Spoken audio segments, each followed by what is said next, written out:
Well, the New York Times this week came out and called for what some academics have suggested, essentially requiring companies like Google to turn over their proprietary search algorithm to some sort of federal search commission or government agency that would make sure that when they discriminate in deciding which results to put on the first page and how to rank them, that they do so fairly, whatever that exactly means. But the concern here is very much the same sort of concern as with net neutrality, essentially that some sort of information gatekeeper, whether it's at the physical layer, as in net neutrality, or here on the internet at the information or search layer, that sort of a gatekeeper would use what's called bottleneck power to either thwart competition or stifle dissent or free speech that they don't like. This is just another example of the idea that markets really can't be trusted, and that ultimately anyone that builds a tool out there to help people find information or any sort of a new service is really just controlling consumers, because ultimately people are sheep and they're very easily controlled by the tools, the services that give them information online, no matter how much they like those tools. And only government can really protect us from the evil corporate overlords that run those.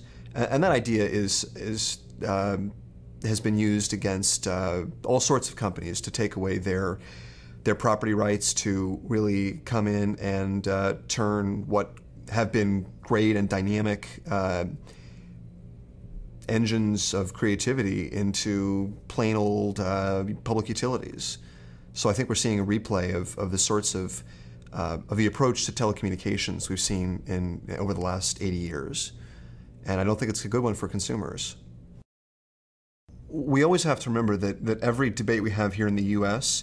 sets an example for the world. So when we think about setting up a federal search commission, no matter how fairly or objectively that might be run here in the U.S., and I don't think it necessarily would be as fair or as objective as some might think, it's going to be used as cover by repressive regimes overseas for censorship and government control.